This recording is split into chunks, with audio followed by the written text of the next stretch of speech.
On this episode of the LTD podcast, I'm joined by the one, the only, a man that requires no introductions if I'm being completely honest, but I'm going to anyway, Greg Reverdiau of Pilot Institute. If you've been on the internet in recent history and you've searched anything related to drones, I'm sure you've seen an advertisement with Greg's face plastered all over it for Pilot Institute. I cannot wait to pick his brain on some of the trending current events in the world of drones.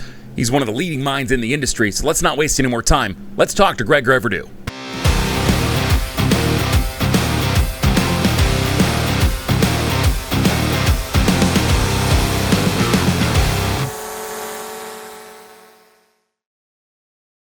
Hey everybody, it's Chris the Drone Geek, and again, like I said in the intro, we are joined by Greg from the Pilot Institute. Greg, how's it going, man? It's been a long time since we've talked.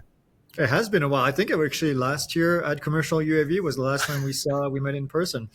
I think so. And, I've been keeping my eye on the Pilot Institute as always, just sort of interested to see what you folks are doing over there because you offer just such a wide variety of services, course offerings, et cetera. And, I think a lot of people are familiar with who you are, sort of how I teased in the intro, just based upon searching criteria on search engines, social media, whatever the case may be. A lot of people know who you are, but they may not know the story of Greg and the Pilot Institute. So fill us in. How did that all get started? Tell us a little bit about you and, your journey up to this point. Yeah, absolutely. Well, thanks for asking and thanks for having me, by the way. Yeah, of course. Pilot Institute started after I spent many, many years managing flight schools. That was my background before I did Pilot Institute. So I managed a large training program in Florida and then a smaller training program here in Arizona. And during that training, I found that drones were kind of becoming a thing. This was back actually in about 2012 when I was talking to one of my boss and I said, hey, we need to start a drone program at the university. And unfortunately, he wasn't all that interested. He was a former military. He was actually a former astronaut. And he said, no, we fly our airplanes from the airplane. That's what he said. And so when I moved away, when I went to Arizona, I had a chance to kind of get started with this. I had somebody on staff that was really, really good with model aircraft. He would have little events for us and local students and getting them, into model aircraft. And then before we could make the program, he left. And then eventually I ended up leaving the company and thinking, hey, I can do this on my own. This was right when Part 107 was getting talked about. And I had created already a private pilot course, which was closely related to drones. And so I decided to create a Part 107 course as well to help people not only just know how to pass the test, but I wanted them to operate like someone in the airspace. I fly airplanes. I'm a flight instructor, I'm a commercial pilot, and I wanted to make sure that whoever was going to be in the airspace with me when I flew my airplane was going to be knowledgeable, and that included drone pilots. So I made that course. I put it on this little platform called Udemy. And then my business partner, who is now my business partner, found the course and, reached out. He was interested in drones and he was wanting to take the course to the next level. He's a marketing expert. So we had a great relationship from day one, where I could create the course and he could sell the course. So we went into this agreement and lo and behold, this is what happened with Pilot Institute. And here we are 5 years later. This was just him and I when we started 5 years ago.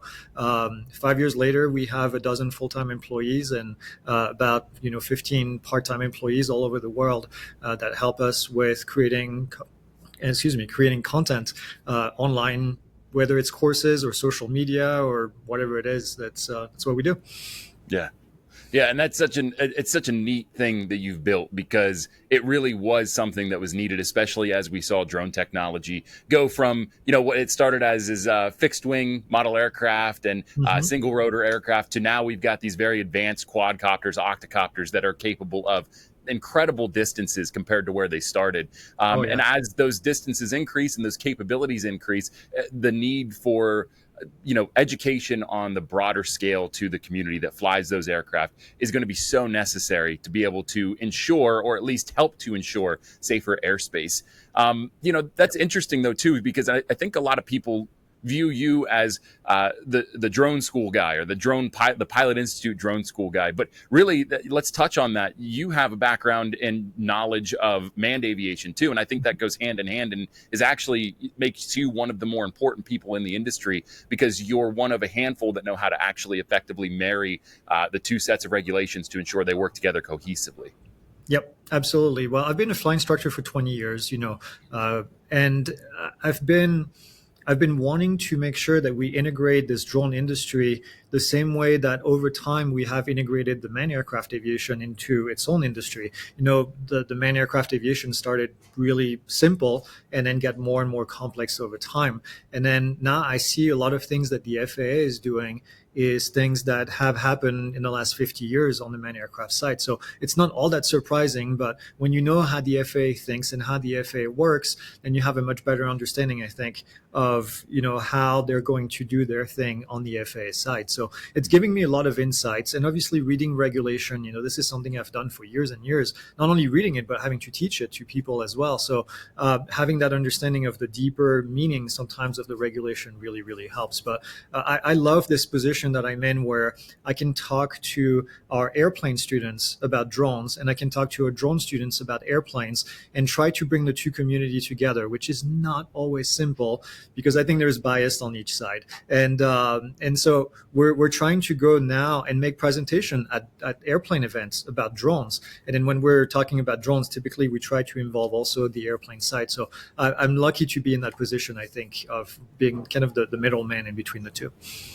Absolutely. And I think a ton of people look to you in that capacity as well. And, that brings me to sort of my next question. And my question is looking forward, I'm talking maybe the next 2 to 3 years, what's something that drone pilots, especially because that's where this channel focuses its attention. What's something that we should be aware of or should have our radar up for? Is it UTM? What's one of the more crucial aspects of regulation and what's being fleshed out over the next few years? Yeah, I think there's two things. UTM is definitely one of the buzzwords that we're going to hear more and more about.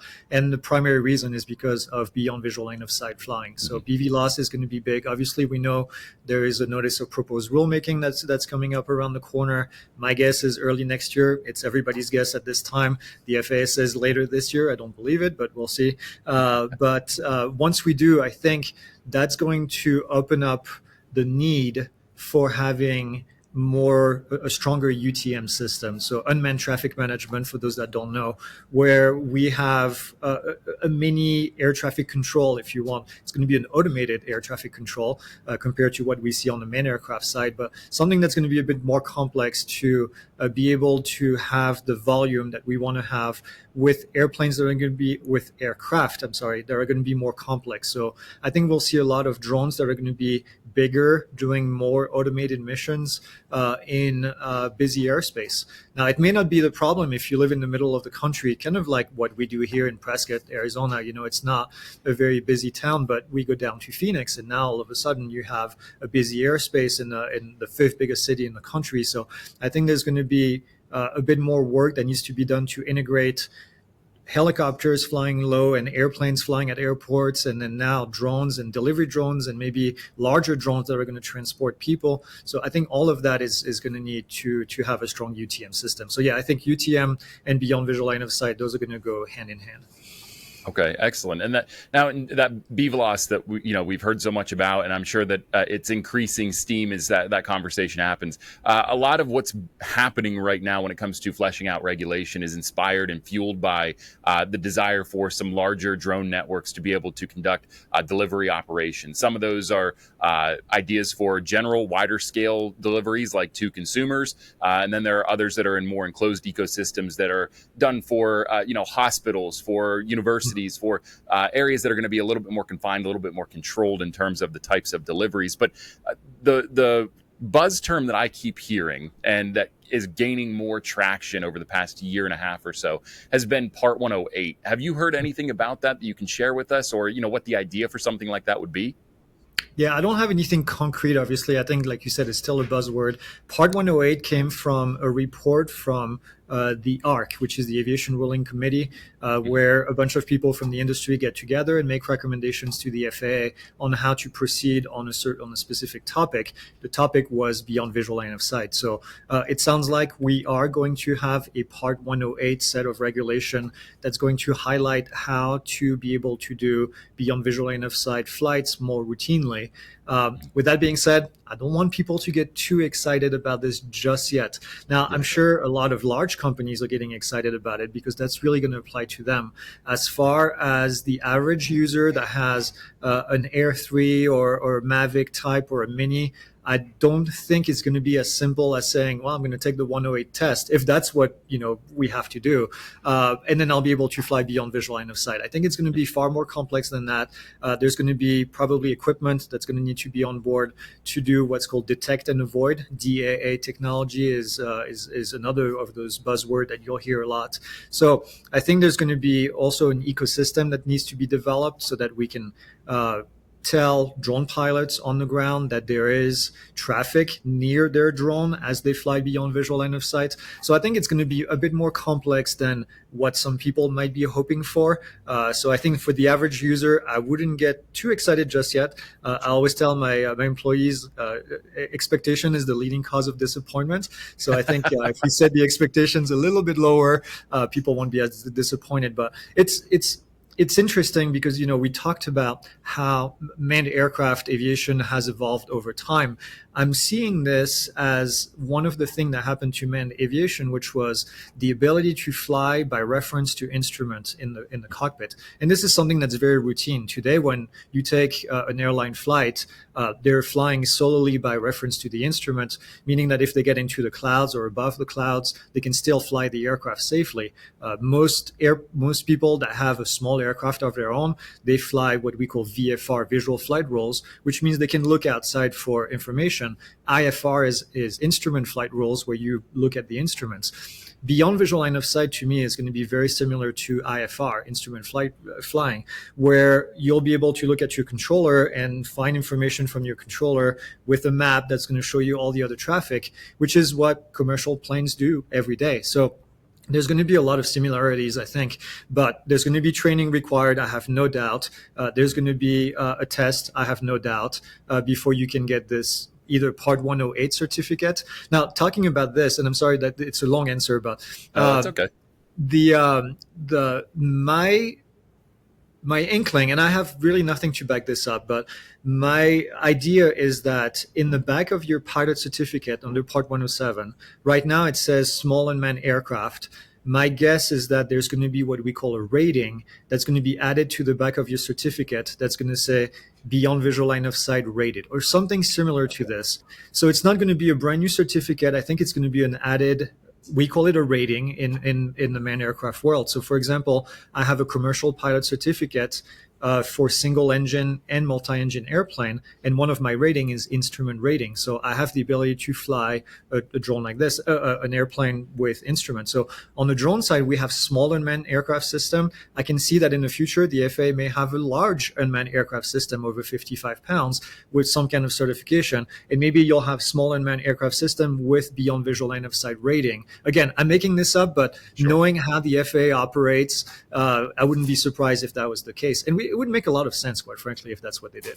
Yeah, and I've heard too alongside, and you brought up a really great point with the rating system, and then you mentioned the over 55-pound drones. I know that's been sort of something that's been out in limbo there. They've just sort of grouped those pilots in with the Part 135 folks, and the FAA is really trying to figure out, okay, how does this going to go? And I do think that this BVLOS, this Part 108, whatever this may look like, will lead that category into its own individual rating, as you said. So it's good to hear that my thoughts are at least confirmed by somebody that has more knowledge than I do on that particular topic. So that's interesting.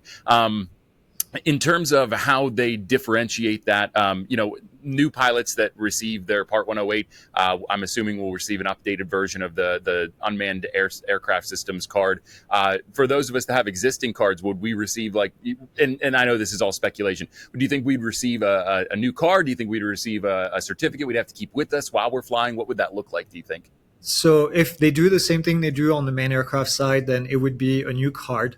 You'd get a temporary certificate like the one that you got The other one would be taken away. They would punch a hole through it. Usually, that's what they do to make it invalid, and then you would get a new card in the mail with the new rating in the back. So Okay. that's what they do when you get your private pilot certificate. Then you get your instrument rating. You get a new card. You get a commercial certificate, and you get a new card as well. Multi-engine, you get a new card. So they keep adding different ratings in there. So that would be my expectation. Okay. That's cool. Sort of pivoting a little bit here too, and talking about current events, what's going on in the world of drones. And we were touching on regulations and things.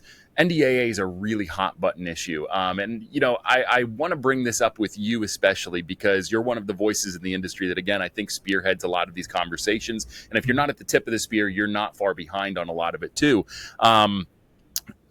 There's been a lull in the attention, I feel, overall from the drone community about the issues going on with the NDAA, and particularly those focused around the DJI ban.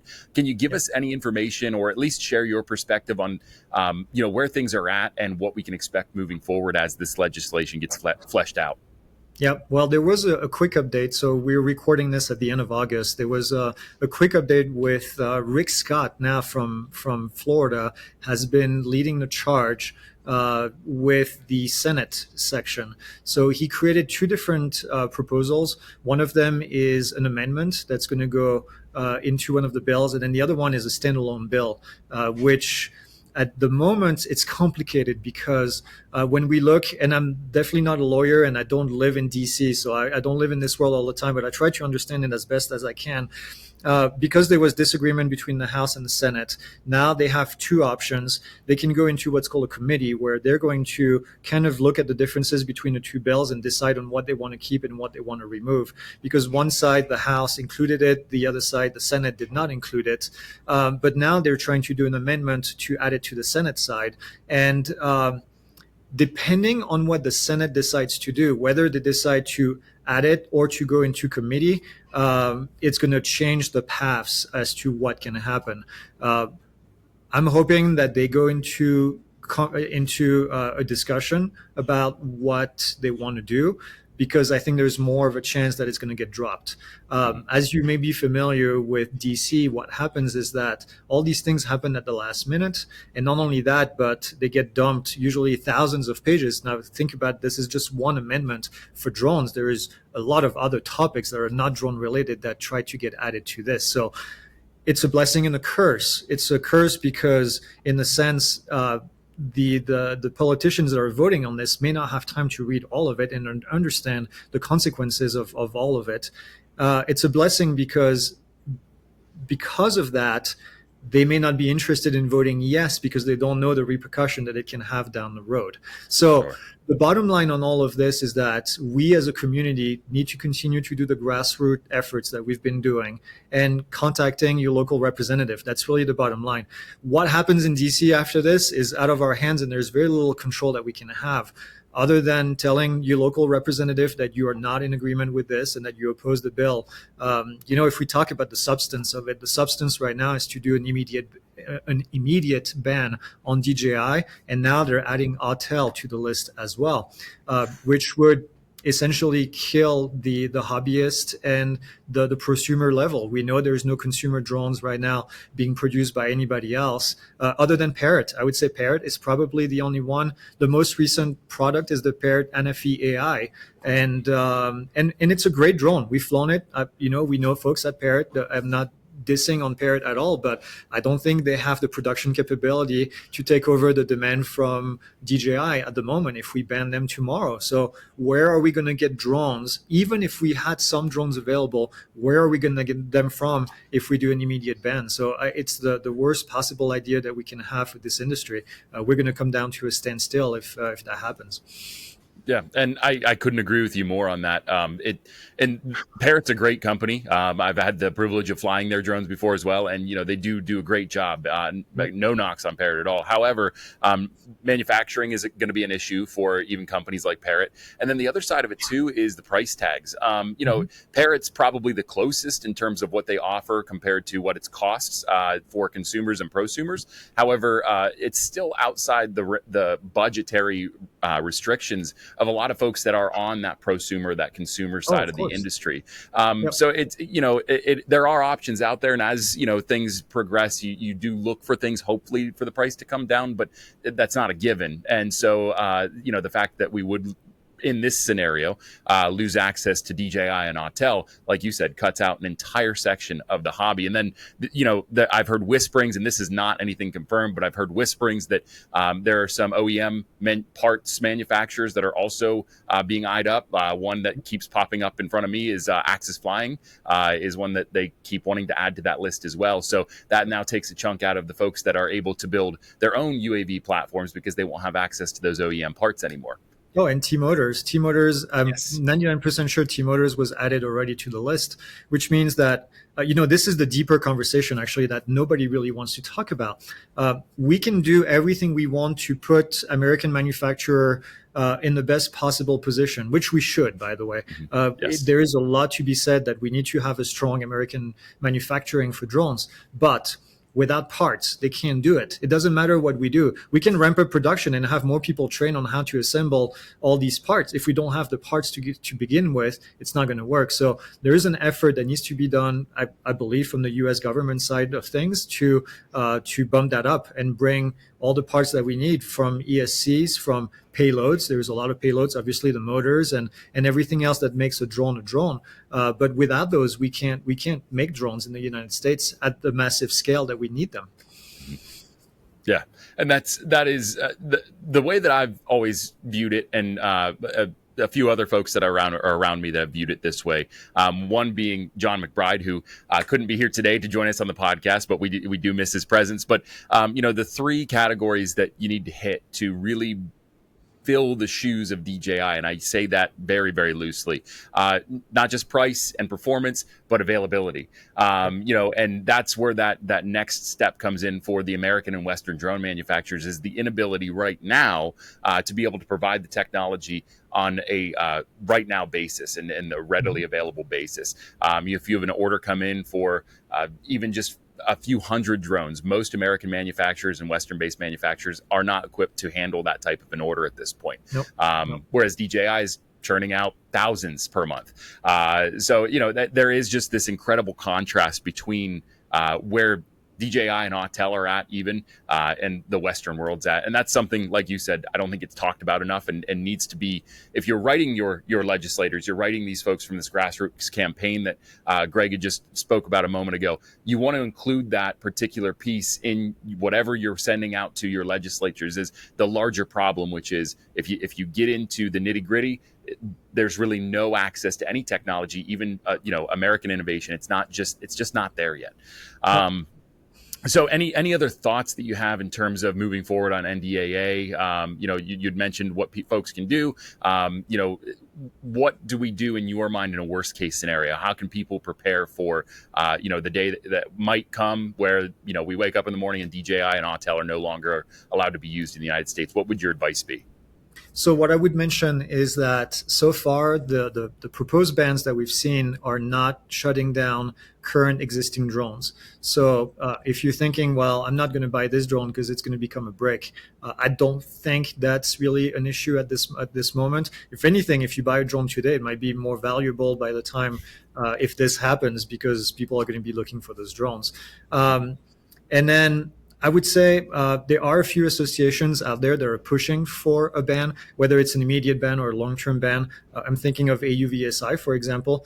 I think they're on the wrong side of history here, and I would recommend that people contact them. They've been very vocal about their position. It's not a secret that they want to see a ban of Chinese drones, and if you disagree, I think you need to let them know as well, because unfortunately they spend a lot of time in the U.S. government to talk to a lot of folks and try to influence their decisions. And so if it starts where we have a wave of folks that basically say this is not what we want for this industry, AUVSI has said that they want to represent the industry. So let's give them a voice to represent, and not something that they think they should be representing.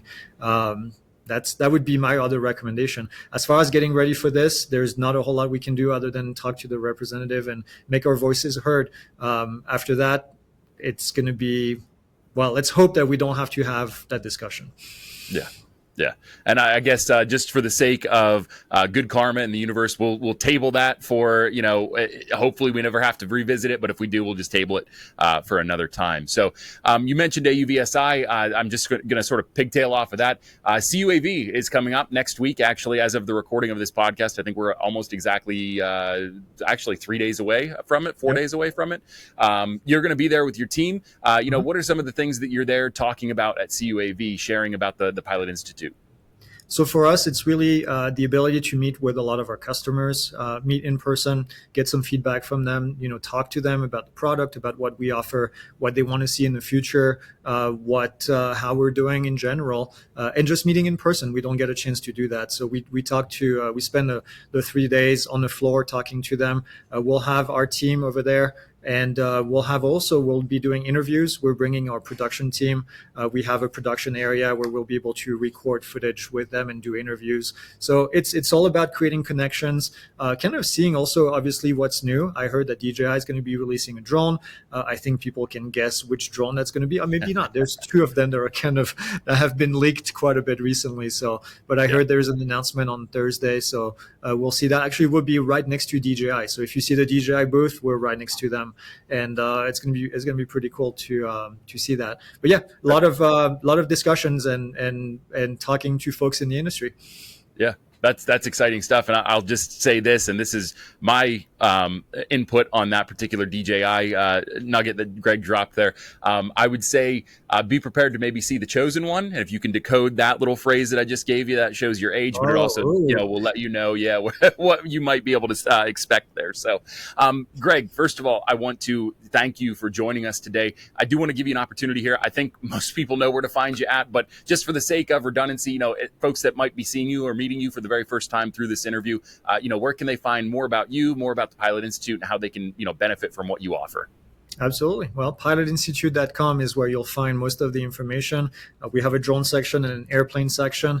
We have free and paid courses. We always tell folks, it's not all about the paid courses. We have a lot of resources if you're starting, where you can learn about the rules. You can do your trust exam with us as well, which is required for recreational flying. So go visit the website, and then hopefully you find some information that can be helpful. We also have a YouTube channel that has a lot of good information. We also have a community, community.pilotinstitute.com. We have over 40,000 people in the community that answer. It's the good old forum where you can leave a lot of information, ask questions. If you're one of our students, whether it's a free course or a paid course, you have access to the community, and there's a lot of great discussions going on over there. It's a Facebook group on steroids with a lot of different pages organized a little bit better than a Facebook group.